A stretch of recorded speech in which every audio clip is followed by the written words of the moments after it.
It's a new week, and that means a new episode of the podcast that you're listening to right now, but it also means a new weekly sale over at starcitygames.com/sale, where this week we are giving you 20% off all played and heavily played foil single smart inventory, so you can add a certain shine to your Modern or Commander deck. This offer lasts until 10:59 a.m. on Monday, May the 10th, where a new sale will drop, and you'll want to bookmark that page so you can go straight there and check it out for yourself. That's starcitygames.com/sale. This week's Dominaria's Judgment is also brought to you by Coalesce Apparel, the #1 store for Magic the Gathering inspired apparel. Take a look at their t-shirts, hoodies, stickers, and just general stylings at coalesceapparel.shop. Then use gift code SCG at checkout to save 10% on your entire order. And seriously, I want to emphasize that sticker part. Shirts are cool, but you can send a targeted message with a sticker. Slap it on your deck box if it matches your commander, or if you really want to get inventive, find a way to slap the 3x4 sticker on your 2.5x3.5 Magic card, maybe with a sleeve, maybe with a hard case. You're inventive people. You'll find a way to make it work. So, take a look at coalesceapparel.shop, check out their product lines like Wooburg Forever and Ravnica University, and see what catches your eye. Remember, use gift code SCG at checkout to save 10%. Coalesce Apparel and Design. No one made what they wanted, so they made it themselves. Hey guys, Cedric Phillips here, online content coordinator for StarCityGames.com, stopping by real quick before you dive in today's episode of Dominaria's Judgment to let you know that this episode was recorded a couple of days ago and not before the Summer of Legend announcement by Wizards of the Coast that took place yesterday on Weekly MTG. Therefore, Dom and Ari will not be going over all of the crazy announcements that you saw there with the new D&D products, Modern Horizons 2, and a whole bunch more. Ideally, they're going to be covering that stuff next week, but if you were looking for that this week, you won't find it here, but you're going to find a lot of other great stuff, like a special guest appearance from Patrick Sullivan. Enjoy.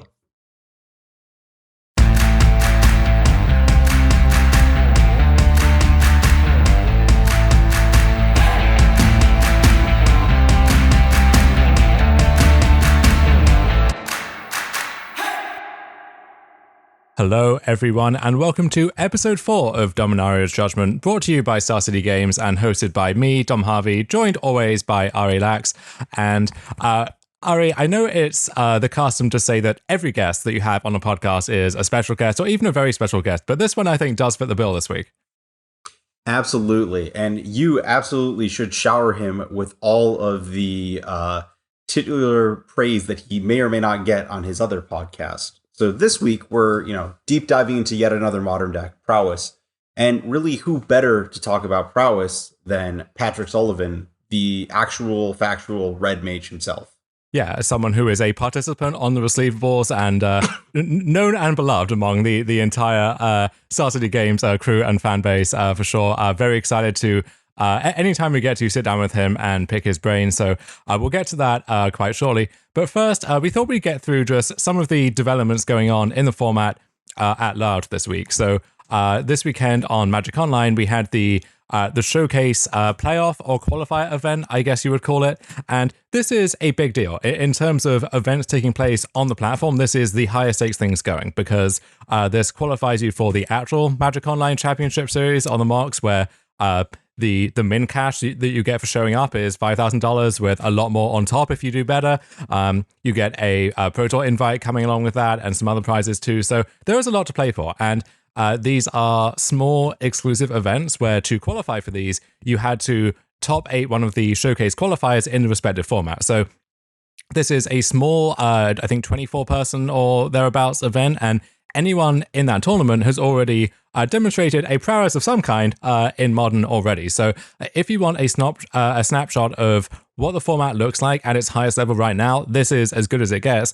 And no surprise, given that, to see the tournament dominated by Heliod, where the format, the finals is a Heliod mirror, with the winning list actually having that small red splash for Magus to the Moon in the sideboard that we touched upon last week. I think another Heliod deck in the top 8, a few more just missing out on top 8 on breakers, and I think roughly 25% of the tournament, so 6 or 7 players were on a Heliod deck of some variety. And so that shows that when the rubber meets the road, when you really have to focus on picking a deck to win a tournament, Heliod is still the cream of the crop. Yeah, and it's really not only was Heliod at the top of the metagame, but this is one of those small fields where, in theory, if you expect everyone to be showing up with Heliod, you can exploit it. And the fact that even with people potentially being able to exploit it and it being 25% of the field, it just won the whole thing anyways and was the other deck in the finals, I think that really kind of hammers home what we said about, yeah, it is the best deck. If you turn and look towards some of the more open field events, things look a little different. It's a pretty wide open field. One of the events had a resurgence of a deck that we haven't really talked about because it hasn't really been part of the metagame since the Uro days. But there was some Pure Steel Paladin Colossus Hammer going on. Multiple decks in the Saturday challenge, which by all means, really, we talked about the Sunday challenge being the real fast and loose one. This week, it looks like the Saturday challenge was that. Not only two of the Colossus Hammer decks, but also the Velomachus Lorehold Indomitable Creativity deck that we highlighted as Nonsense of the Week last week was in that top 8. Yeah, I don't know how often a deck has to do well to escape that label of nonsense forever and join its peers in the promised land. But I guess one step on the way there for that deck, I suppose. And Colossus Hammer really coming out of nowhere, I would say, to put up good results this weekend. And we only mentioned it on this podcast before, as you mentioned, in the context of where did Colossus Hammer go exactly? And it turns out it was just biding its time, waiting for the right moment to come back out. I don't know if there's any specific trend that this deck is responding to that makes this the right moment for it to come back, or if this is just, hey, there are 2 challenges every weekend and sometimes stuff like this is going to happen. But is there something you would pinpoint as to why this and why now? Yeah, I think this is a rock bottom moment for Fatal Push. I think that not only has people have reacted to Esper and they have moved down the line and started playing a bunch of Veil of Summers, but also, in addition to that, the like shadow decks, there's not a ton of them floating around this week. And I think that's like the big turning point is those 2 cards. Yeah, that's one of the maybe underappreciated storylines going on in the Magic Online results at the moment, is that Shadow seems to have dropped off a cliff, and it's only the diehards who always play Shadow in every tournament, and to their credit, always still do well with it, so I think the deck still certainly has legs, but there's not as much of it around as there was even as recently as a few weeks ago. And I don't know if this is a reaction to Strixhaven, where maybe now some of the Prowess matchups and also the Dredge matchups are a little bit tougher. And so it's more of an uphill battle there, or if there's some kind of first order, second order metagame response going on that's also edging out Shadow. Or maybe it's just hey, people are playing Heliod. Heliod is really good against Shadow. And so that's having the effect that you would expect. And so maybe that carries through to this showcase, for example, where I think you signing up with Shadow for that tournament, you would only do if you had a Death Wish because a quarter of the field is on Heliod. It feels like in this challenge, though, Heliod did not make its Margator, and still there was no Shadow to be seen, really. Yeah, I don't really know where the Heliod in the challenges is going. I don't have an answer to that besides maybe people just don't want to play it, but like there is some of it. There's enough of it in the top 32 that I know it's there. I don't know. I don't have a good narrative for why Heliod is performing outside of these events, but not in them. There is a certain trend that is easy to fall into here, where maybe 1 or 2 pilots make top 16 instead of top 8 on tiebreakers, or just by random chance, someone ends up inside the top 8 instead of outside, or vice versa. And so that can completely shift the narrative that people try to draw from the tournament, even when mathematically it's a fraction of a percentage point between the 2 things. And if you flip that, then the story looks completely different. Yeah, I guess if you were trying to, maybe the one narrative that you might be able to thread through is there's been a lot more of the Prismari Command through the Breach Emrakul decks in these events. And that seems like the kind of deck that would actually give the Selesnya deck a hard time. And I don't know if people showed up with that in the Showcase Challenge because it's not a generally good deck. It's just kind of awesome. At least, I should rephrase that. Historically, trying to cast through the Breach in Emrakul has not been a broad-scale good thing to do in Modern. Yeah, this was my sleeper pick when we did the Strixhaven top 5s, and I really wanted it to be good. I wasn't too optimistic on that front necessarily, but it sounds like, if anything, it maybe is moving slightly beyond that nonsense tier and is not a good deck outright, but kind of on the fringes, like a semi-respectable, fun deck that you can sleeve up, and maybe if you get the right build or if it picks up one or two more pieces, then it will actually be a serious contender. Yeah, I'm going to admit that I was wrong about Prismari Command, and I kind of noticed it the first time I got cast against me. My opponent led, they went Utopia Sprawl into turn 2 Prismari Command in the Niv Mizzet deck, and I was like, oh, okay. And really, it's kind of weird that the equity, the treasure mode is actually the mode that matters in Modern the most, because there are so many powerful 5-mana effects that you would like to jump to faster, but you don't want to do that in a fashion that puts a bad card in your deck. And Prismari Command is like just enough of an excuse to give you a way to ramp from 3 to 5. Yeah, so let's actually touch on that hybrid Indomitable Creativity through the Breach deck quickly, because this put up some results in, I think it was the Saturday Challenge, a Grixis deck in the top 32 with Fatal Push as its go-to removal spell, and that does seem to be the choice of which tertiary color do you want. Do you want white for Path of Exile and Teferi Time Raveler, and I guess a slightly more functional mana base thanks to Raugan Triome being a fetchable mountain for Dwarven Mine that also produces all three of your colors.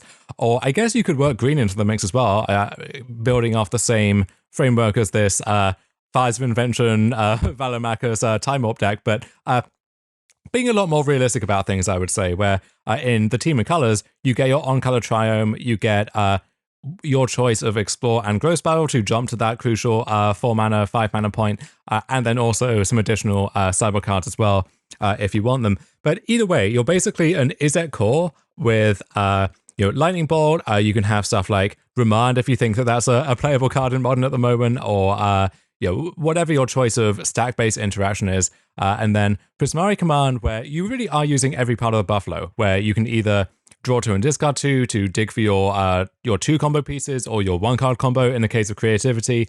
You can make a treasure to pair with the Creativity to make it a 1-card combo. Or that treasure token, as you say, it can just be Lotus Petal to jump you to 5 mana 4 through the Breach, and casting Breach on turn 4 versus turn 5 very often is the difference between winning and losing a game. It is often decided on that smaller margin. And then the other modes are just shocking something for 2, are often very strong. When destroying an artifact is good, that is the mode that maybe is the most important. And that really is the strength of Prismari Command to me, is that almost always one of those modes is going to be good. And if ever you get 2 of those modes being actively good at the same time, then the card is incredible for its cast. Yeah, I think notably the difference between it and Kolaghan's Command is you're just looking for the most effective way to trade it for 2 cards. And this, you're kind of looking for the most effective way to staple a card onto doing some kind of setup. Yeah, I think Prismari Command, it sets up other plays, whereas Kolaghan's Command is something you put in a generically good deck where you're just kind of trading off resources, and Kolaghan's Command is great in that fight because I'll shoot your thing and I'll get back my Death Shadow or my Tarmogoyf, and I'm going to come up ahead on that exchange. Prismari Command is I'm doing something or I'm buying time so that I can build towards this bigger thing. And so I think the 2 cards, even though they share 2 modes and they look superficially similar on the surface, they fit in quite different decks, I think. And I actually believe that if you flip the casting cost of the 2 cards, I think that would make each of them substantially worse, where I guess maybe you could get into some Prismari Command, returning my Snapcaster Mage kind of nonsense again. But by and large, I think Kolaghan's Command is in the right colors for the decks it wants to be in, and Prismari Command is also in the right colors for the decks that it wants to be in. Yeah, again, just really, really over impressed with this card for what it looked like. But I guess, knowing the other commands, that's sort of not shocking. But, if one of them's going to hit, it's definitely the right one to hit. I think this deck as a whole, just looking at its place in the format, this makes a lot of sense as a response to Heliod. And even if you don't expect the 25% representation of Heliod that we saw in that showcase playoff, even just expecting a reasonable amount of what we both still agree, I think, is the best deck in Modern, this makes a lot of sense as a response to that, where you have a lot of cheap removal to stymie their faster starts and just pick off random stuff that could threaten a combo. And then even if they do gain infinite life, you might just have Emrakul in play by that point, thanks to Indomitable Creativity, or be able to put it in an attack via Through the Breach. And either one of those sequences beats an onboard infinite life combo or some other setup, and also means that if they gain infinite life on turn 3 and you you get your combo together on turn 7, turn 8, that's all going to be good enough. You have this fundamental inevitability baked into how your deck operates. Yeah, for those who haven't had the experience of playing with Emrakul the Up and Stand against Emrakul the Aeon's Torn, original Emrakul against Infinite Life, what ends up happening is you get yourself into a position where you annihilate all your opponent's permanents, and then you just have an Emrakul on the battlefield, and that's usually unanswerable if it's just attacking every turn and KOing their permanents. And on Magic Online, you probably can, 15 a turn probably does add up to lethal before they would draw their deck. But with that, and then the other copies of Emrakul in your deck, you can just discard them to hand size, and you'll never deck, and they'll never control permanent, so they will deck. Mm-hmm. And yeah, you can do stuff like bounce your Emrakul back to your hand with Teferi to discard it if that comes up, or if you have multiple copies of Emrakul in the deck, then you can discard one to hand size, or with Through the Breach, it kind of does the work for you, where you end up sacrificing the Emrakul at the end of the turn to get that reshuffle trigger. So just having access to Emrakul is a good place to be in that matchup. And then if, not to spoil some of our discussion with Patrick Sullivan, but if you end up running into some of these Hedron Crab enthusiasts, then Maydeck Emrakul is nice accidental hate for them as well. Yeah, I largely blocked those memories of playing Mill from my mind. Just, you would just play a match and your opponent would just mill an Emrakul, and you just be like, okay, I'm going to leave. We're going to join the queue again in 3 minutes. Just wait for you to queue up again, get your next match started, and try and find anybody else. Look, you are a professional. You're doing your due diligence, putting the deck through its paces, but sometimes you have to know when to quit. You got to realize when it's not your day. Yeah. I think the other deck that I want to bring up real fast is, again, Aspiring Spike continuing to innovate. We've got we mentioned this Grixis control or Grixis, control aggro deck that he brought a couple weeks ago. That's just really a Lurrus deck that's trying to figure out the best way to put Lurrus and blue cards together. And the latest iteration of that ended up in top 16 of one of the challenges in Andreas Muller's hands is Bring to Light. So that's finding Valky, God of Lies. Yeah, so we have seen these 4-color, 4.5-color, 5-color Bring to Light decks really gaining momentum over the past few weeks, and those decks have a still conservative but quite flexible Bring to Light toolbox where you can get Scape Shift in some lists for the actual kill once you get up to 7 lands or 6 lands if you control Dryad. You can fetch a Dryad if you control Valakut and need to manually start shooting stuff down on that turn. You can fetch Omnath. Often these lists have a Supreme Verdict if you need to sweep the board immediately, or the one copy of Valky, God of Lies, just as this big mid-range trump card that kind of goes over the top of everything. And then also in the sideboard, maybe you have like a Madcap Experiment some of the early lists had, or Unmold Ego, or these various other toolbox cards. This deck is almost like Bring to Light is this Valky, God of Lies, or Damnation split card. There's really not much else that you can do with it, but the deck is constructed in such a way that you're not leaning on this card as hard as some of these other decks are. You have a broad range of discard and counter spells and other interaction to kind of mop up everything else, and then Bring to Light is the finisher that either does what no other card can do in wiping the board with Damnation, giving you effectively 4 or 5 copies of that card in your deck, or fetching Valky, which is the best Ob Nixilis or Jace of all time in that role. Yeah, I will shout out one other thing that the card is doing from the sideboard, and that's it showed up with Crumble to Dust and Shatter Assumptions. Shatter Assumptions, you might not recognize as a deep cut from Modern Horizons 1. It's 1 black sorcery. Choose 1. Target opponent reveals their hand and discards all colorless non-land cards, or target opponent reveals their hand and discards all multicolored cards. And that is kind of giving this traditional grindy deck both those cards angles against some of the Tron or maybe the bigger Niv Mizzet matchups that it has problems against. Yeah, these Niv Mizzet matchups, whether it's the mirrors or if you were playing some kind of control deck against Niv Mizzet or one of the other like non-Niv Mizzet Bring to Light decks in those matchups, you had this weird dynamic where often you could do something that drew a bunch of cards and removed whatever they had on the battlefield and seem to put yourself in pole position to take control of the game, and then they could answer back by doing exactly that and more on their turn. So you were just exchanging these big haymakers, and unless you had a way to completely go over the top, and that's actually one of the matchups I found where the card Scape Shift was the most important, where you actually had this instant I win button that they didn't have access to. Unless you had something like that, then it was just this big, drawn-out slugfest. And so having this card that you can bring to light for proactively, which voids their entire hand without... And I guess you're open to maybe them top decking something to get back in the game on that specific turn cycle. But if you can fade that, then you actually are pretty firmly ahead now. You can kill a Resolve Niv-Mizzet and then get the Shatter Assumptions to clean up everything that it found, rather than having to get through every one of those cards individually. Plus, their deck's 80 cards. They're not going to draw anything good off the top.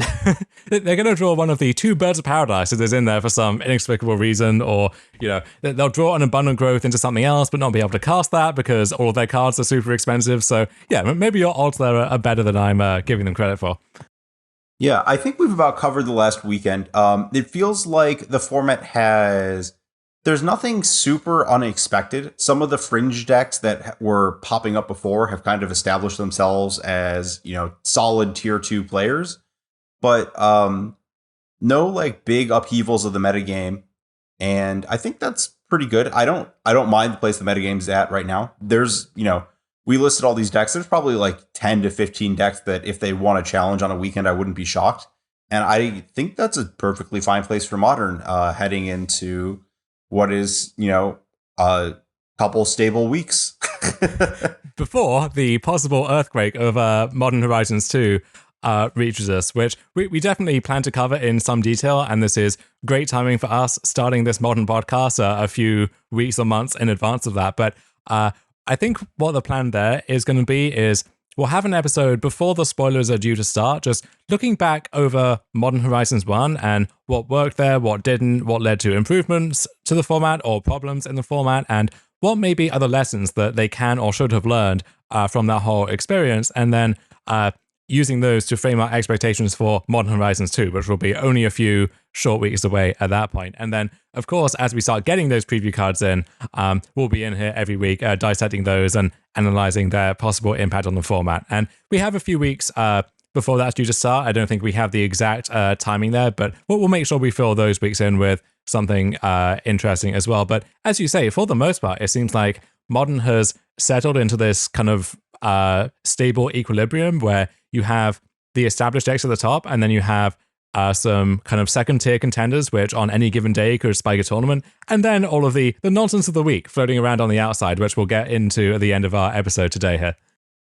Yeah, and with this discussion of these kind of top decks, if Heliod is deck 1, I would call the Prowess decks deck 1A, and definitely, on the subject of Modern Horizons, that deck is Lava Dart Central. It was really revitalized by that.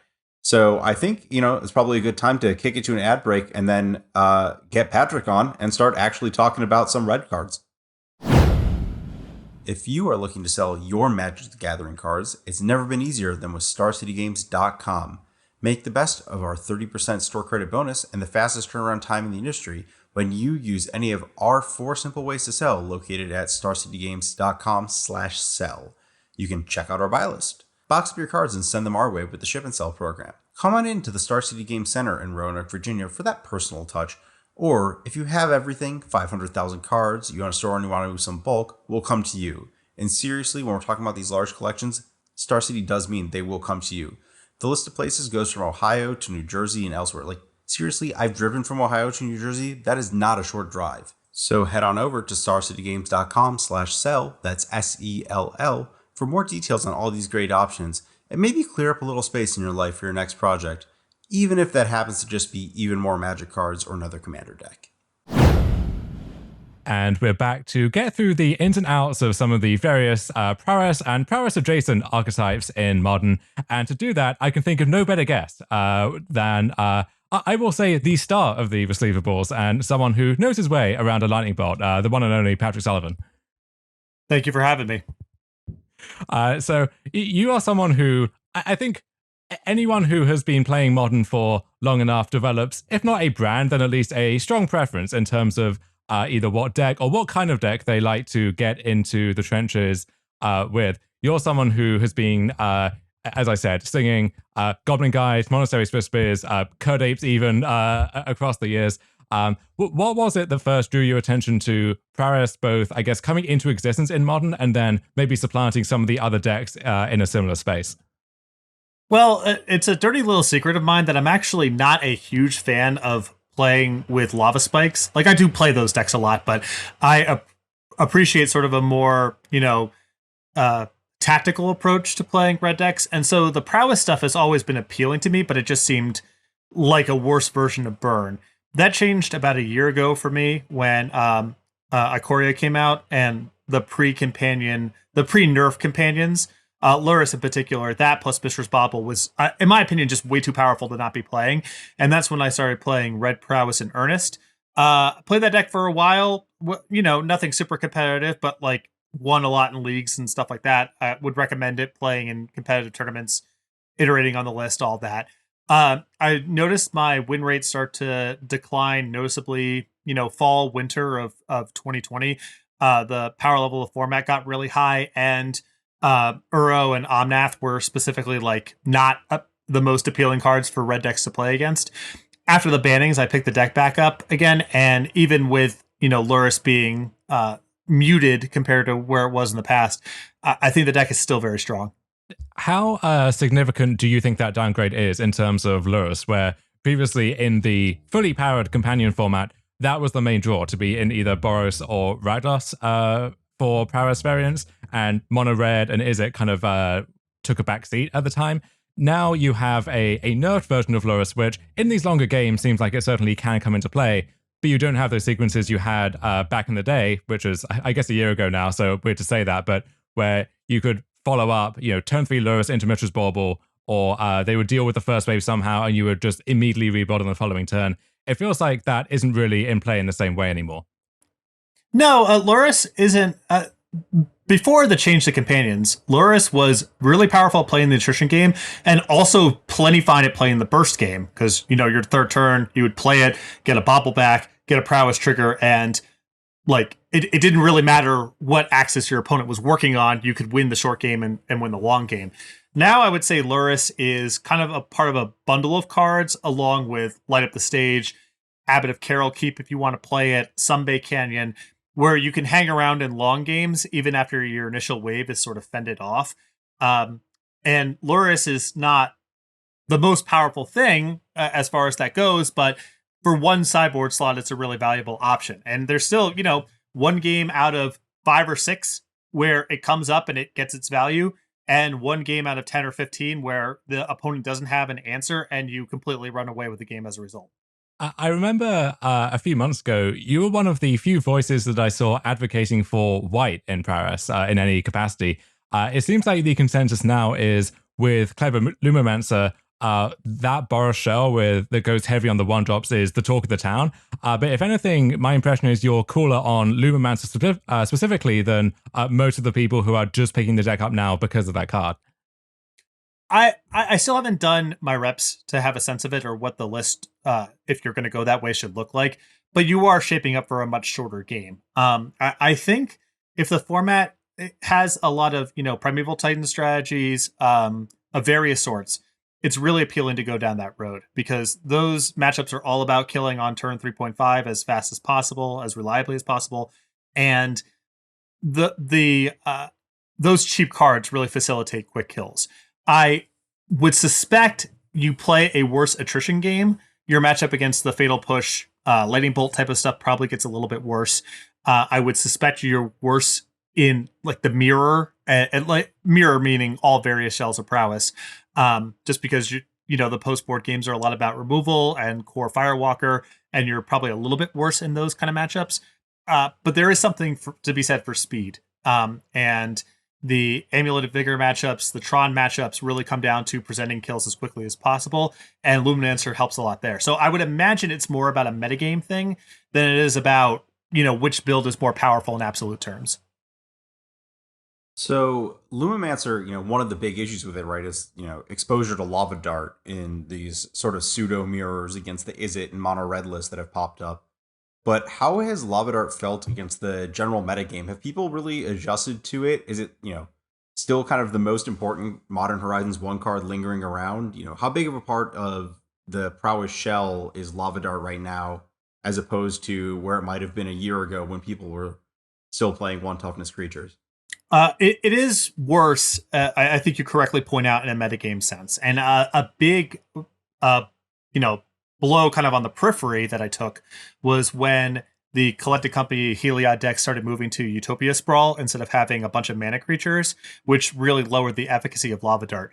The thing is that the floor on the card is still pretty high, just in terms, like, if you have 2 prowess creatures, it equates to as much damage as any bolt or lava spike, with more flexibility inside of combat, with the ability to split it up. So it still is passable in most matchups, even if they don't have 1 toughness creatures. And the matchups where they do have 1 toughness creatures, it's spectacular. So it's not close for me to cut. And I really don't think it has that much to do with sort of the vagaries of the metagame at any one given time, because, like I said, the floor on the card is high enough, just sort of in the context of how your other cards work. I think the power of Lava Dart and its inclusion here, where you don't see it in Burn, which I think someone who maybe is new to Modern and looking at these decks for the first time might kind of lump those 2 decks together. As someone who is, knows the ropes for both of those different archetypes, what would you say are the biggest kind of conceptual differences, or maybe the biggest conceptual errors that people make when analyzing those 2 decks, and maybe how to fight them? Well, it's 75 cards, and I think Burn is sort of broadly better in a game 1 setting, but is worse post board, just because you don't have the card advantage or attrition elements or wherewithal to hang around opponents that have a lot of resistance. Now, they have to have the right kind. They need to have their removal early, and then some way to close out the game quickly and or life gain. That's asking a lot, but opponents who have those kind of cards, that sort of mix, it's really hard to beat them with Burn. Whereas with Prowess, a lot of those anti-red cyborg cards are just like actively bad. Like, I have found Dragon's Claw to be a card I hope my opponent draws. Whereas with Burn, that card's really problematic. So to me, the way that you're going to have to beat Prowess, like, big creatures are really good there. These builds just don't have a lot of answers to things like Tarmogoyf. The closing speed matters a lot too. Spot removal, bolts and fatal pushes play pretty well throughout the entire game. But the specific, like, life gain specific cards are not very good there. Timely Reinforcements, Dragon's Claws, those cards are spectacular against Burn, but I have found to be anywhere from modest to actively bad against Prowess. So with Burn kind of taking the backseat these days, I think a lot of that has to do with the fact that people are just playing Spike Feeder, and like, that's just not a cool thing to run into with Burn. So aside from like the Selesnya Company deck needing to take a backseat in the format, is there anything specifically hampering Burn besides just literally people putting core Firewalkers in their sideboard? No, I mean, that the Heliod matchup, main deck Oriog Champions is like not great. And there's a lot of matchups that are kind of on the fringes to begin with. Like your Fatal Push, Inquisition of Kozilek, some creatures kind of matchups. They're not like that great to begin with. They're in that 50% range.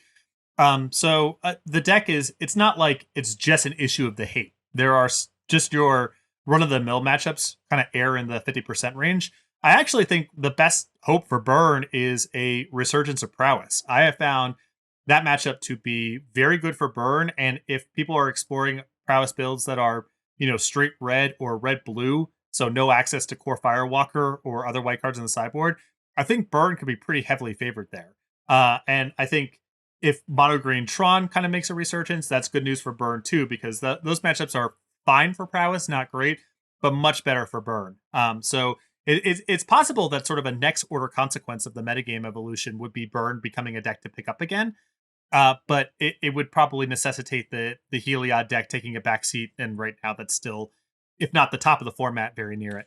That was going to be an obvious follow-up, I think, is how do these red decks face off against each other in the head-to-head?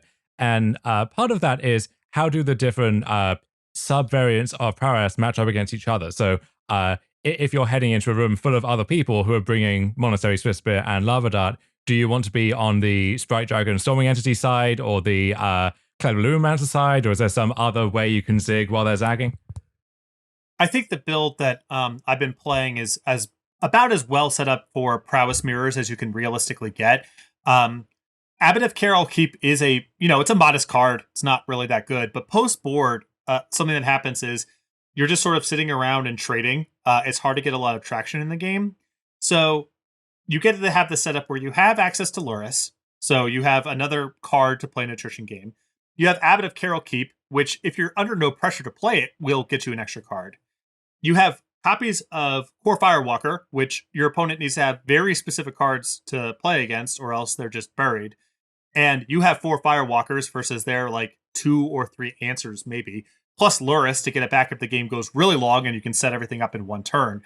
So it's very hard for them to get very much traction in the game. Their sideboarded Dragon's Claws are not very good against you if you're just gonna if you're willing to just play 1,000 turns against them. Like I've actually decked people in the Prowess Mirror or playing Burn where they just cannot get past Core Firewalker and removal.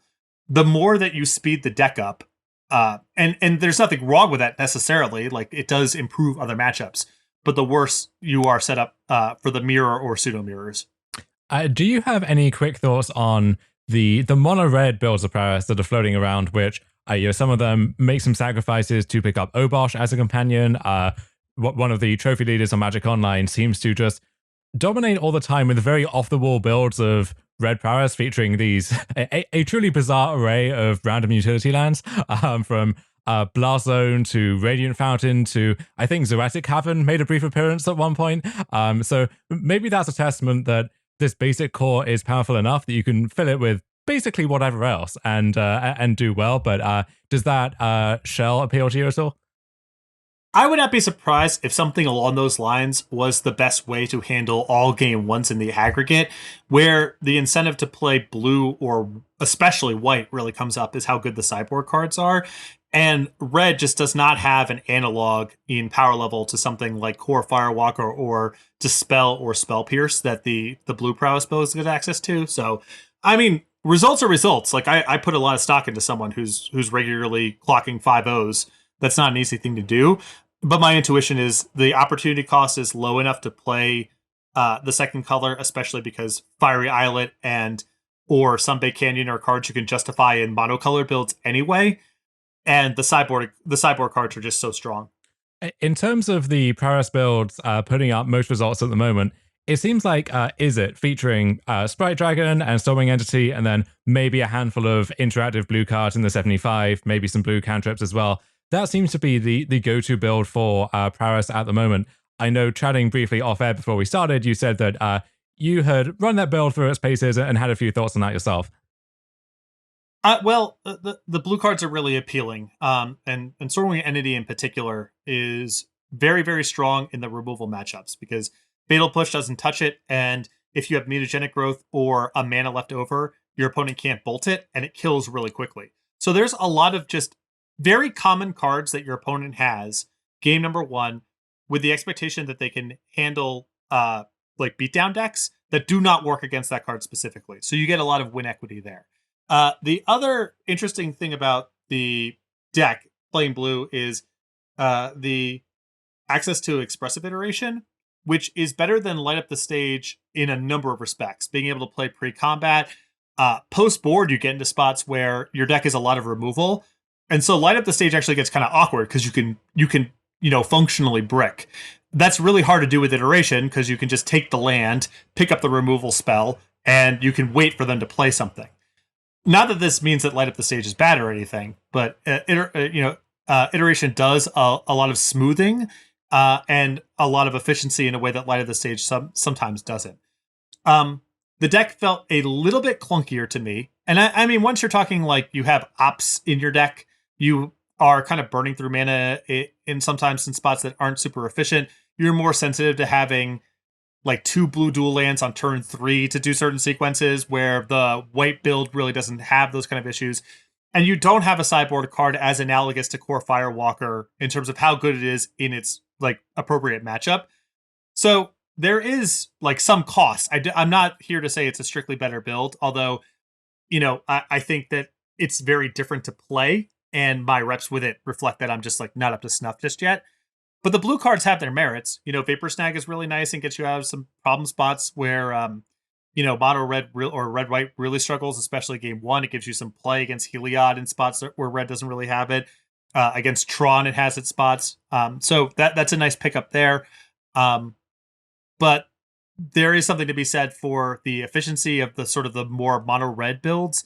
And then Core Firewalker is just, there's no analog to that blue gets. I guess to close out this tour of the various color combinations, there was a brief moment where people experimented with green, mainly for Tarmogoyf, but there were also some other green sideboard cards in the mix too. Is there a world where going back to that makes sense, or has that been mostly outmoded at this point? I think there's an argument for it. I think the biggest cost is the reliability of the mana. It's not trivial to cobble this all together unless you really basically say that one of the colors is just for sideboard cards. I think once you go to the third color. But Tarmogoyf is a really like appealing level 1 way of having a good stabilizing Magic card that happens to be very, very strong in the mirror match. I think once you do that, you absolutely want to have Mishra's Bauble in the deck, which I know is something that a lot of the Izzet builds do not play because there's no Luris, and Stormwing Entity ask for instants and sorceries. So I think you'd have to recalibrate things somewhat. But I think there's definitely a conversation to be had about Tarmogoyf. It's not a bad Magic card on its own, and a lot of the mirror match is just like, do you have the biggest thing? Do you play something your opponent can't kill? And Tarmogoyf is that with very little setup. Yeah, also picks up a lot of equity in a world of Core Firewall, because I imagine if that's the go-to mirror technology. Yeah, I mean, my preferred approach is, I have some mixture of Pyrite Spellbombs and Chain of the Rocks in the white build, which are just like fine cards on their own. You get into spots where like you can backdoor Luris, recur someone out of the game if they're playing a deck like Humans, and they are clean answers to Core Firewalker, as you mentioned. But Pyrite Spellbomb is not very good against Tarmogoyf. So, if they don't have very specific cards, Tarmogoyf's just going to be a real headache in the mirror. So definitely something to keep in mind as the format evolves. And that mostly covers the merits of the various color combinations. We'll be back after a short break to get into Prowess Against the World, how it stacks up against the other matchups in the format. Want to take your shot in the Strixhaven Championships and compete with the best in the world? The MPL, the Rivals, and all the other great players who made their way there? You can earn your invite for that event by playing in the SCG Tour online.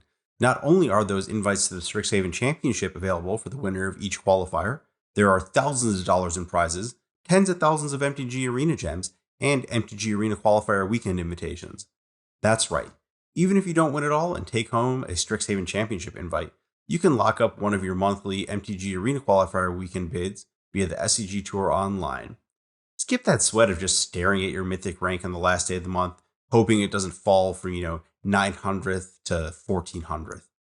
Seriously, all you gotta do is log in for a Friday night, play an event you probably wanted to play anyways, and boom, do well at that, and you're on your way to not having to bemoan every match loss that tosses you from 98% to 1100th place. Visit scgtouronline.starcitygames.com for details on our upcoming dates and formats. The road to the Strixhaven Championship starts with the SCG Tour Online. Okay, and we're back to go over how Prowess stacks up against the various villains at the top of the modern format at the moment.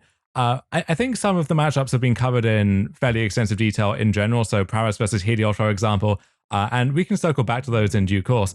One thing I do want to touch on is the matchup against John Deathshadow, which it seems like is on a slight downtick at the moment, but traditionally that has been a deck which is in a kind of, I don't know if you would call it an adjacent space to Prowess or like a perpendicular space to Prowess, but operating on some of the same deck building principles. And that head-to-head of Shadow against the various red decks has always, in my mind, been one of the most interesting tactical matchups in Modern. I think back to an Invitational, which I believe you covered, where Brad Nelson on a very early build of John Deathshadow going up in a 5-game set against Burn, which I still go back and re-watch that from time to time. I think that was one of the most intricate and educational matches that I've seen captured on camera. And not much of that has changed. That still is a very tough matchup to navigate. And there's this kind of level zero of, well, I'm trying to deal myself damage on the Shadow side, and they're trying to deal me damage, so that works in my favor. And then the kind of next level response of, well, the red deck can kind of time their sequencing to a point where you can't deploy your threats effectively, and they can kind of all unload in one go. So what's your take on both the strategy and the tactics of those matchups in general? Well, in game to games, you just have to get into the weeds on it. I mean, the details matter so much that I think being overly prescriptive in how you want to play the games is going to get you into some trouble. Like you do have to be sort of just on top of the game as it shapes, and also of your hand. Like, let's take the red-white build of Prowess. You do have some hands where you have a lot of like cantripping, or you might be able to get the game to a point where you pick up Lurrus, play Lurrus, and get something back. And if your opponent has very little pressure on you, you can sort of chill, draw some extra cards, and they have to push to be able to get themselves to a spot where they can start deploying their threats. And then sometimes you can get in your chip shots and kill in one turn. But that's not that frequently the case.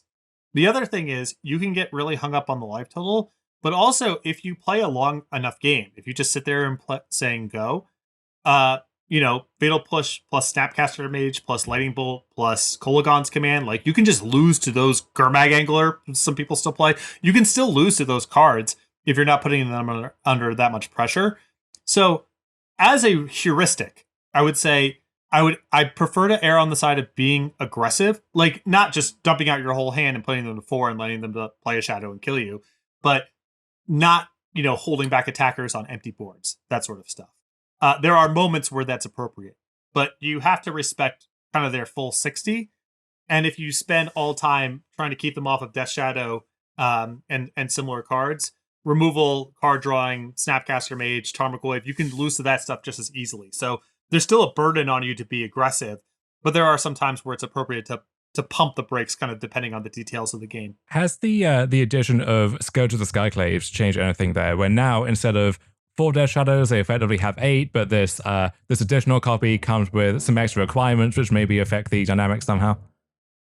I think not intuitively tilts the game towards being more aggressive, because when they have 4 Death Shadows, they only have 4 Death Shadows. And so you can play the winning game with them a lot more effectively, because if they happen to not draw a copy of Death Shadow, you can wait all day. They have to do some work to get it going. You get in your chip shots, and then you either finish off the game or kill them in the aftermath of Death Shadow. Now, where they have copies 5 through 8, you can't realistically just sit it out. Like, they are going to have it at some point. And so it tilts it more towards just sort of play your hand as efficiently as possible, with the occasional carve out, trying to keep them off of specific life totals when that matters, rather than sitting back all day hoping they don't draw a Death Shadow and then sort of playing the game at your own pace. So we've talked about these small ball matchups. The one that kind of scares me the most with Prowess right now is definitely the Esper Control matchup. I wrote about this like a couple of weeks ago now, about how Esper Control has kind of positioned itself as a deck that is built to attack Prowess in this metagame. And I don't know how true that necessarily is if you're playing against the like expressive iteration Stormwing Entity deck with your like fatal pushes and 1-for-1s. Like, that's been one of the things that's been effective in fighting back against it. But with just like the baseline red Prowess cards, how have you approached the matchup without access to those hammer tools? Well, you still have, Lurrus light up the stage. Sunbay Canyon, Abbot of Carroll Keep is a pretty compelling package in terms of keeping your head above water. If they're only 1-for-1ing you, you can keep up in that sort of game, and in a way that a couple of years ago the style of deck just couldn't handle a push into a path into a Snapcaster Mage. The Izzet builds do have the advantage of Stormwing Entity, as you mentioned, and iteration sort of giving you that sort of staying power. But on the other hand, you have, in the common lists, Vapor Snag, hard to get that one cashed in. Mutagenic Growth, sometimes you can, but not the most efficient, not the most effective. And so you do, it's not clearly better for the Izzet side from my perspective. If you removed some of the air and played with Lava Spike instead, I think the matchup would be very strong for Izzet. That would be the ideal way, I think, if you were trying to approach the Esper matchup specifically, is play with the blue cards but also have Lava Spike. Because the snags and the mutagenic growths just cost you a lot of equity there. You can't optimize for one matchup in Modern. It very rarely works that way. But there is enough sort of flex spots going on in the common builds of Izzet that could become Lava Spikes. And I think if you were specifically trying to improve against Esper, That would be my approach. Okay, that's interesting to make the Izzet deck more aggressive on a different axis. It's just kind of reducing the exposure of mutagenic growth, it sounds like, as opposed to Lava Spike just always getting in the beats. It's a combination of the two. Lava Spike just works. There's sometimes where their board becomes unassailable, and that can happen even more post board, where maybe they have a Batter Skull or a Timely Reinforcement, something that allows them to block a lot. And a lot of these games get played like it's on the margins. It's 1 or 2 points, and so the difference between Spike and mutagenic growth there is huge. Sometimes you have one threat and they have a removal spell. Like it's just there. It's 1 less damage, and their cards align way more reliably against mutagenic growth. Okay. On the subject of another, at least historically tough matchup, it seems like Prowess is one of the best red decks we've seen against Amulet Titan in general, whereas previously the Burn versus Titan matchup was problematic at best. How have like the newer lists of Amulet, has that changed anything with the Dryads as opposed to the previous list lack of a 2/4 blocker? Yeah, Dryad's a problem. I mean, it's a combination of ramp and defense, and they need both. So it's not that card has definitely improved their matchup against red for sure. I think the big thing for Prowess is you kill uncontested about as fast as Burn. Maybe you don't, maybe you're a half turn shy or whatever, or you kill on turn 4 slightly less frequently, but you're about as fast, and you have way less exposure to Radiant Fountain. That's the big one. Like if they are not killing your stuff and you have a couple of creatures to work with, you kill very easily through 2 or 4 points of life gain.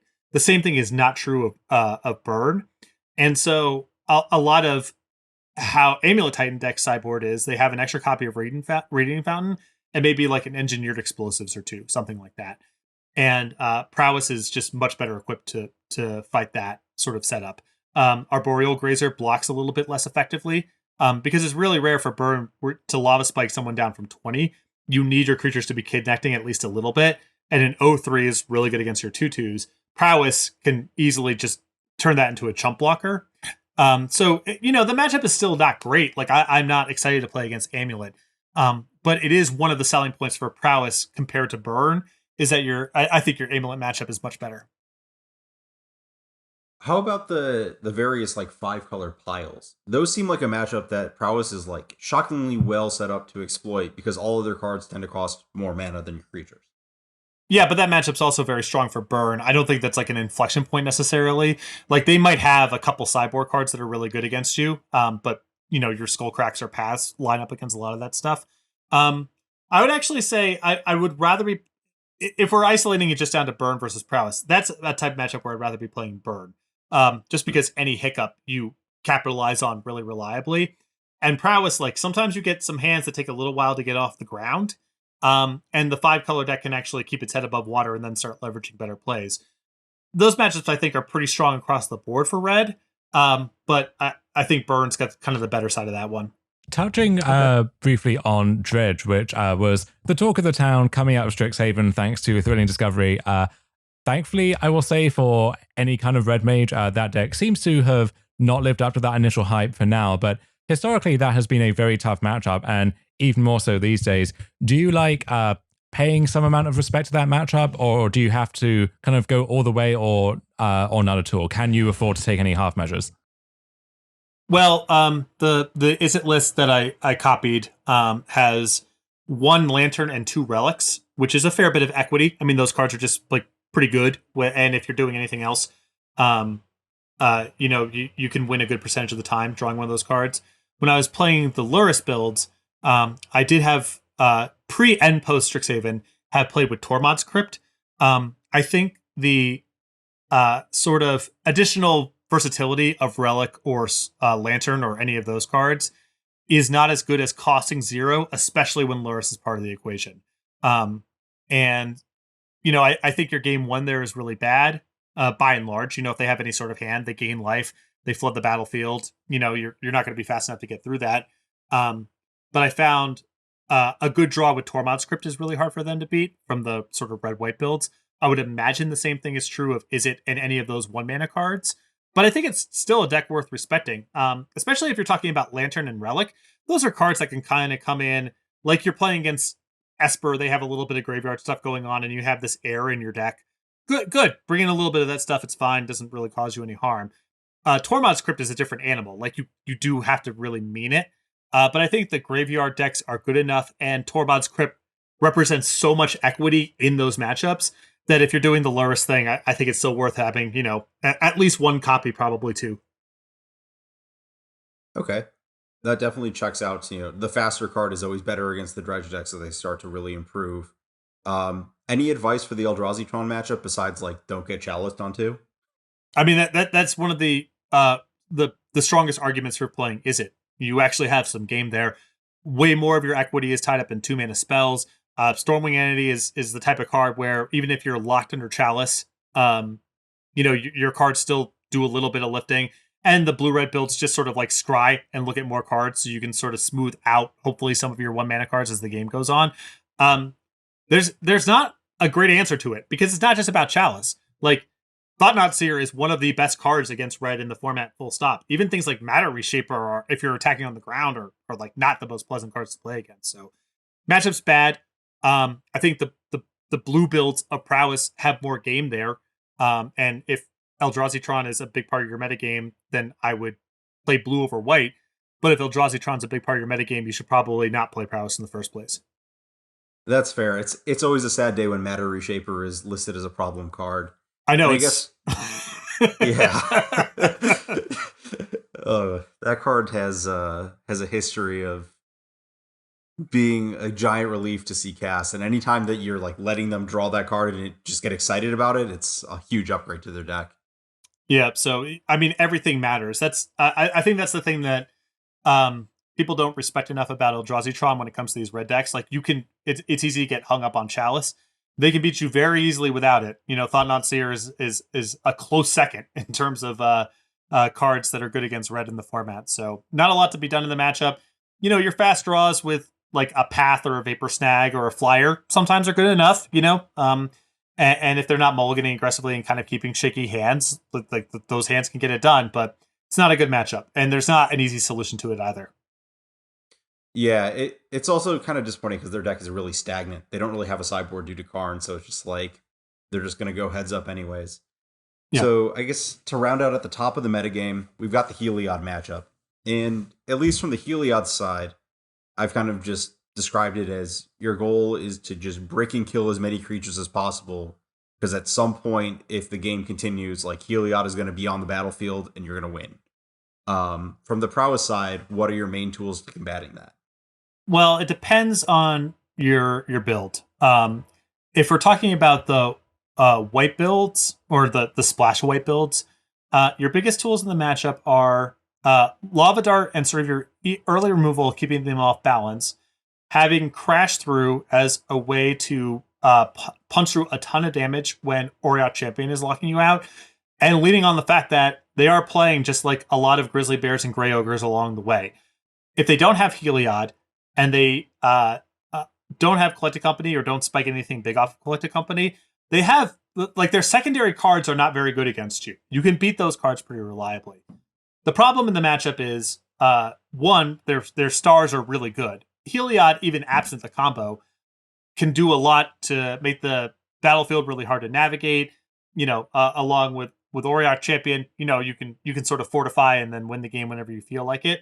And also Collected Company threatening the combo at any time is a big issue too. I guess sort of on a tactical level, a big thing is try to get a Lava Dart into your graveyard, even if you have to fire it off in a spot that doesn't look that appealing, because having access to a 0-mana way to break up Feeder Heliod does complicate some of their sequencing. Remember, if they have Heliod plus Feeder, they remove a counter from the Feeder. If you respond with 1 damage, they can't respond in response. Their Feeder dies. So having a 0-mana dart can sometimes, make it at least a little bit trickier for them to combo out. But as much as you can, just suppress their mana, break up the pieces as they show up, and hope that none of their haymakers show up or show up too late. Okay, that sounds about right. The Lava Dart point is pretty clutch. It's like the reverse of how their deck is setting up, The Heliod deck is all these cards that once they're on the battlefield are a free way that gives their Spike Feeder another counter to recombo, and you're just kind of negating that exact advantage with the Lava Dart there. You often get put into a spot where like you have to do something about the feeder anyway if they have feeder plus Heliod, so they're still going to get their 2 cards out of you often, but it's just one thing. Like the difference between 0 mana and 1 mana in terms of your other sequencing or things you could do down the line, what you can do mid-combat, like it all adds up. I'm not saying Lava Dart them on turn 1 or whatever, but it spots that seem like maybe on the borderline if you should be darting or not. Remember that having a 0 mana 1 damage card in your graveyard is a strong thing to have access to against them as the game progresses. So err on the side of casting it if it seems reasonable. So I think we've covered most of the like top of the metagame, most of the things that you will expect to play against. Anything from the sort of unexpected category or just in terms of prowess in the metagame as a whole that you want to call out? The mill matchup's kind of bad. I wasn't expecting that. I wasn't blue expecting burn deck? Yeah. Yeah, so it's funny, like, if you're like me and you hop onto a league at 3:00 in the morning on a Wednesday or whatever, you run into a lot of mill. That's just mill hours, But it's changed in like the last year. The deck's gotten like real cards. Like it is not bad. It's not a joke. And Prowess has enough like cantripping plus tire spinning plus not that good against removal plus cards like Crypt Incursion can have moments of being really strong against you. That matchup is not really that good. I know it sounds like a joke, but like people play that deck and it's not bad.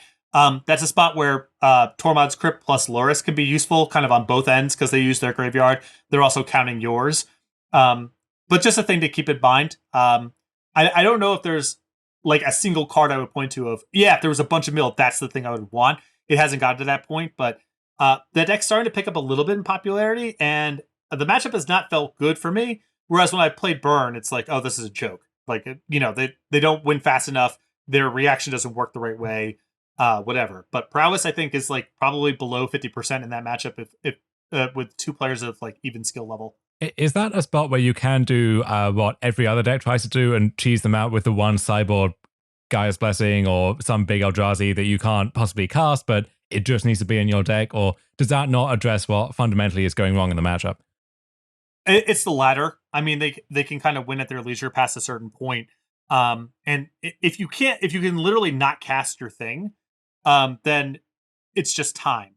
And their best sequences give them all the time in the world because they're ancestraling a bunch. They get Lurrus plus a thing going. They gain 15 lives at some point in the game, like whatever. It's not. It's rare that they run into a spot where it's like, oh, because you have this one Eldrazi, I literally can't win the game. And so I think you're just better served approaching the matchup from sort of like play to your fundamentals. Don't try to cheese them out with one card that probably won't work, and if you happen to draw is like really problematic. But it's worth exploring. My intuition is that that's probably the wrong way to do it, but there could be something there. Yeah, they're already going after your graveyard due to Lava Dart anyways, so it's not too much equity lost on their side to just like have their Soul Guide Lantern up whenever you have an Eldrazi.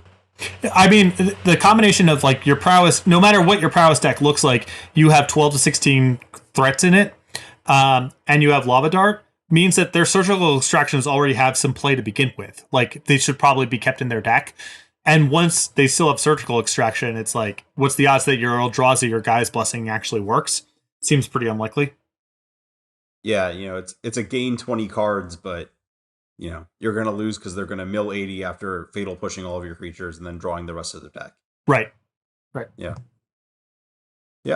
So mill hours, watch out for those, or just play your other deck where you're just naturally playing an Emrakul, like all these Prismari command decks that have popped up recently. I assume those are like a pretty reasonable matchup because they're leaning really heavily on damage-based removal against your deck that's got a lot of ways to play around that. Yeah, and you're just, we're talking sort of about the a lot of the sort of granular specifics of these matchups. It's worth noting that like part of the reason that people play Prowess and like why I'm advocate of Prowess is the deck's just fundamentally very strong, very fast, very reliable, mulligans really well. And people who are messing around with like too many Ravnica dual lands, removal that, kills half your stuff, but not the other half or whatever, that sort of stuff, they are in trouble. Like those matchups are just like kind of at a baseline positive for prowess. And so a lot of that stuff on the fringes, like, yeah, they have a card or two that's good against you, but just the delta in card quality and reliability, sort of overall deck strength is large enough that those matchups just always feel pretty strong to me. Okay. Well, I think that about covers literally everything in Modern against Prowess. So we've got Prowess against Prowess, Prowess against everything else. Is there anything aside from those two, like, completely non-overlapping subsets that you want to chime in before we let you get going? No, I mean, I've sort of given you the lay of the land. Like, you have one extremely bad matchup in Eldrazi Tron. You have a couple that are, not ideal. I think depending on the specifics of their list, Death Shadow is, not the most pleasant matchup. You're not fundamentally that strong against Bolt plus Push plus other good stuff. The Lantern matchup, depending on die roll and deck specifics, can be a little bit shaky. But it's Modern. There's a million decks. No one's good against everything. And a lot of your matchups are very, very, very strong. And you're really good at taking out the trash, too. I mean, that's a big thing. It's like the fundamentals of the deck are strong enough, and your sideboard, whatever, if you're white or blue, covers a wide enough range that it's really hard for you to lose to one card. Whereas when you play something like Burn, you just have the experience of like they just drew a sideboard card. Like that was the whole game. And it really doesn't go that way with Prowess very often. So I know that I've sort of been speaking in like, oh, this is what I respect out of my opponents the most. These are the cards and matchups that are bad. Like it's sort of a pessimistic take. But that's because that's the only thing left to focus on, right? Like the good matchups are all very good. The fundamentals of the deck are what they are. And so I still recommend playing it. I think there's merits to both Izzet and Boros, probably other builds as well. And I'm interested to see where the metagame evolves because, as Don mentioned, something like Tarmogoyf even, definitely worthy of conversation. Yeah, for sure. And I want to echo that point you made about how every time someone writes an in-depth primer about a red deck, it always sounds pessimistic because they're always talking about the 60 to 70% of games that are losable because there's no point in talking about that other 20 to 30% that are just done. Exactly. Yeah. There's so much win is just baked into, I won the die roll, and they need to, and for them to have a shot in the matchup, they need to draw their sideboard cards twice. And it's really hard to do that being on the draw one of your sideboard games. Like that's a really reductive way of summarizing it, but it's true. Like that's how it goes a lot of the time. And so all that's left to hone in on is like the two problem matchups and like the sort of 4 or 5 problematic cards that hover around things because everything else is pretty easy to work around. I think that's always been one of the best selling points just for a Magic deck in general, but specifically in Modern, where there's so much random stuff that can take you by surprise, is just having a nut draw that can beat any non-nut draw from any opponent. And both Burn and Prowess really had that in spades. You blink and the game is over and you're wondering how you died with your timely reinforcements in hand that you never got to cast somehow. I mean, I play games all the time where I'm like, I'm on the play and, I draw up my opening hand and I do something and my opponent goes a first turn, like Overgrown Tomb or Breeding Pool or something like that. And I'm like, I don't know what they're doing, but they're dead. Like the cards, the details of their deck do not matter at all. It's only like a handful of opening lands where it's even like, okay, we got a match on our hands.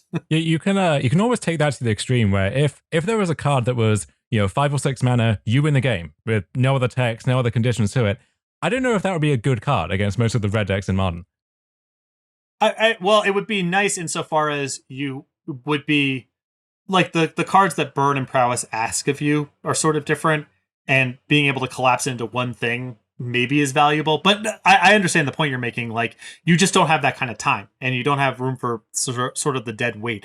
I would imagine that Bring to Light could weave in one copy of 5 mana, you win the game, and find a spot for that somewhere. But I understand the point you're making. They just don't have that kind of time to leverage even ostensibly like good cards like Batterskull or whatever, just because the game's too fast. Yeah, many of them like to pretend that their Bring to Light targets are winning the game, and for the most part they are. But you have room to play against like a Niv Mizzet Reborn or whatever these days.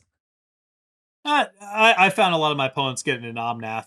That's usually good enough if a game gets to that point. A lot of good words on that one for sure. Well, Patrick, we're really glad that you could stop by and share your hundreds, thousands, millions of matches with prowess experience with us. It's really great to just have kind of the person who has probably put in the most time outside of Sandy Dog with mountains in the last 5 years to talk about mountains. Well, I appreciate the invite, and part of the reason that I really like talking about this is there's so much room for iteration on these lists, like what colors you play, cards on the margins. Burn is like this really set in stone thing. You have the cards. Every so often a bolt gets printed and you find the worst bolt and you cut it. It's not really that interesting of an iteration process. Prowess is like, it's going to be years probably of coming in and out of colors and cards coming in and out. So I think it's a really fascinating deck to play and unpack over time. Yeah, I think I'm going to actually fire up some matches with the Blood Moon variants tonight and just kind of play with some Obosh and mid-range cards and see how people like to battle against that. Sick. Maybe like a Bone Crusher Giant or something like that. Oh, yeah, absolutely. Awesome. Yeah, why not? That sounds good too. There's a lot of ways to build this deck. Yeah, anyone planning on heading into the league tonight with Primordial Titan, there will be some Hedron Crabs and some Blood Moon. So just know what you're getting yourself into. Yeah, but Patrick, just to echo what Ari said, thank you so much for joining us. And I know I certainly am not a natural red mage. I know Ari has picked up the deck as an exploit in the past, but it's good to have someone whose natural sympathies lie that way to tell us what is going on there. Well, I'm available anytime. I appreciate the invite and can't wait to listen to the rest of it. Awesome. And that will cover the sober and considered insights portion of this episode today. And we'll be back after a short break with our nonsense of the week.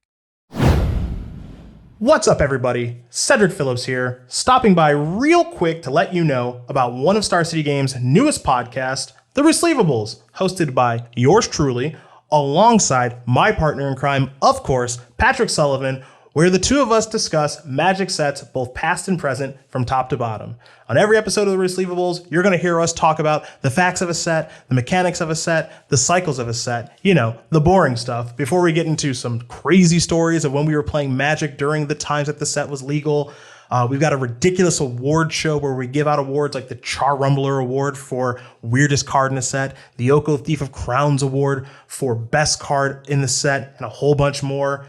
Before we finally decide, hey, what card won the set and what letter grade should we give the set? It's a whole lot of fun. We're having a blast recording them. Hopefully you have the opportunity to listen to it and you enjoy it as much as we're enjoying recording them. Where can you find it? StarCityGames.com or wherever else you listen to your podcast. The Receivables every single week here at SCG.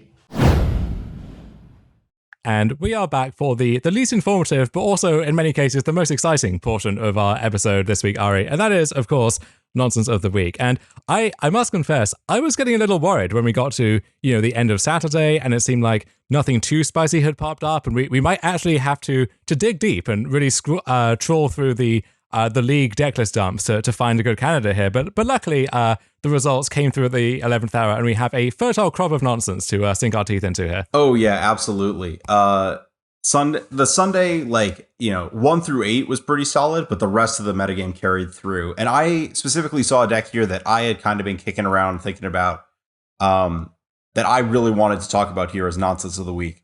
And that is Musasabi in 16th place with Dimir Inverter. It is literally just like the Pioneer Dimir Inverter deck in Modern, which we saw a bit of right after the Simian Spirit Guide banning as everyone tried to get their ad nauseum fix. But I think that this deck makes a pretty critical understanding of what it needs to do in Modern, which is kind of the same thing it needed to do in Pioneer, which is that it is a combo deck, but it's really a control deck. You see Archmage's Charm showing up, and I think that's the kind of big tell here. This is leaning on, Inquisition, Thoughtseize, Serum Visions, Remand showing up in these blue control combo decks. This is the one place where it's really, really good, is you get the turn with Remand, and that sets you up all the way down the line for comboing.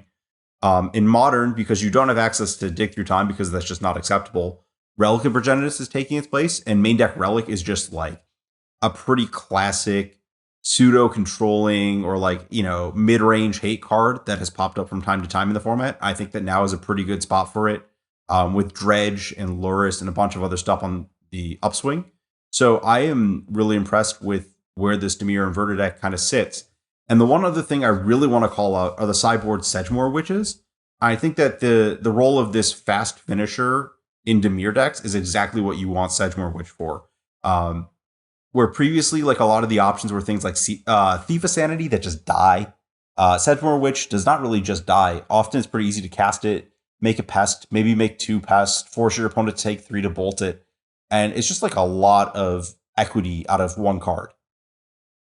Yeah, previously you had to turn to some big planeswalker like 5-mana Ashiok or Jason the Mind Sculptor or just something mopey like Kalatas, which has its moments. It certainly can be good, but doesn't feel like what you want most of the time. What you really want there is some cheap threat that keys off all of the other cards that you already want to play anyway, and Sedgemoor Witch fits the bill. I don't know if it's entirely fair to call Inverter nonsense when it was an oppressive dominant deck in another format, and it's only natural, right, to think, hey, what if I try and pull that over to a larger card pool? I do wonder if all of the gains that you make in that jump, whether it's additional discard spells like Inquisition of Kozilek to go with Thoughtseize or Archmage's Charm, as you highlighted, or just better mana where you don't have to play stuff like Choked Estuary anymore, which really was nonsense of the week every single week. I don't know if all of that really compensates for the loss of Dig Through Time, which was so key to making the Pioneer version work, kind of finding both of your combo pieces and accelerating you into that combo at the same time by thinning out your graveyard. There's really no card that does all of that in such an efficient way in Modern. And in my brief dalliance with Inverter in this format, what I found was the deck had a lot going for it, but the one choke point was just drawing your namesake card, is finding Inverter. And you get Serum Visions, you have the manual filtering that can increase your odds of drawing it at some point, but you don't have something with the sheer power of Dig Through Time to help tie the room together. I think that's why I like the Tassigurs in this deck. Just, not just as a Dread or a Delve card that will clear your graveyard, kind of like Dig Through Time, but it's kind of admitting that you do need to kill your opponent in some alternate fashion. Yeah, and one thing I also wanted to highlight about this deck was Spreading Seas in the sideboard as well, which is a card which kind of flits in and out of relevance in Modern.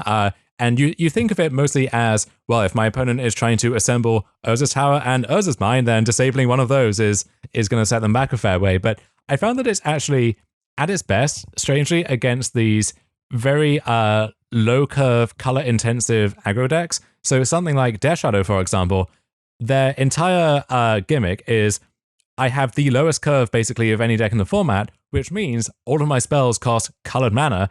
There's no kind of one generic mana symbol hiding up there except for exactly Tarmogoyf or exactly Scourge of the Skyclaves. And so if you snipe a Blood Crypt with a Stomping Ground, let's say, that land is out of commission for basically the entire game, and their deck is built in such a way to operate off a low land count, but if you take out one of those lands with the best Stone Rain of all time, which is what you've built for yourself, then that can either end the game on the spot or set them back so far that you have basically time-walked them at least once for the low price of 2 mana.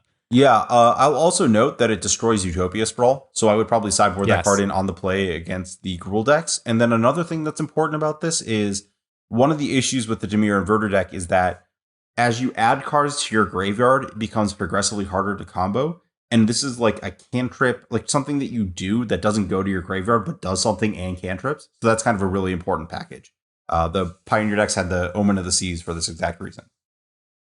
Yeah, and this deck, I don't know if you would choose this for a more open field tournament, although you do have a good recipe against just random nonsense where you have discard, you have generic good interaction, you have a fast combo that can take people by surprise and can't be interacted with through normal means, and that's why, even though the combo itself is fairly slow and clunky by modern standards, that is the one big selling point, is that, Graveyard Hate, as we saw in Pioneer, can be very hit or miss against it. Removal doesn't really do anything.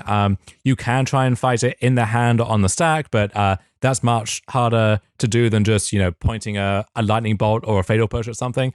But I would say one of the reasons that Musasabi might have gravitated towards this deck is for this showcase playoff, if you expect this high proportion of Heliod, this is the exact recipe you want to beat Heliod. And so if you're looking to make a hard read on the metagame, I think this is a genius choice, even though it didn't work out for him this weekend, where your combo laughs off Infinite Life. You simply do not care. And then on top of that, you have the generic tools. You have the removal, you have the discard, and so on to keep pace with whatever else Heliod is doing and break a hole in that fair plan. Yeah. So you did say that maybe this doesn't qualify as nonsense because it used to be a top deck in another format. What about another half nonsense? Because the Saturday challenge, it's got some field trips. They went on a field trip. Oh yeah. This is Amulet Titan with 4 field trips, and So this is a deck which also, in its time, has been impressively dominant several times, in fact, but has seen better days at this point. It's trying to relive its former glory, and the way to do that is to, I guess, we take a field trip to the museum and see all of the exhibits cataloging where the format used to be. So I actually kind of dig field trip. Here it's replacing, you are cutting the Turn Timber Symbiosis and like the one like Tutor Toolbox Engineered Explosives that tends to show up. What you gain is 4 main deck ways to destroy a Blood Moon because you can find Containment Breach. You can field trip for basic Conjuration to kind of dig for a Titan, which is kind of like, building your own Turn Timber Symbiosis. And then, you can also just get Mascot Exhibition if that's going to be enough. I am most excited about the main deck Naturalize, but I can imagine the other things are useful. There's a Pest Summoning. I don't know why that's there, but it could do something. There's some Overgrown Arches in the sideboard. That one's there. Got nothing for you there. Yeah. But this deck did top 8 a challenge, so I think that is just like, the guy who runs the MTG ELO project keeps track of every card from every set that has made like a modern deck dump, and we're just gonna tick field trip off on the Strixhaven column. Say one more. Not just field trip, but also I imagine a good few of these lessons are making their modern debut with this decklist dump here. Where I don't know if Pest Summoning is appearing in any other context, but it sure did this time around.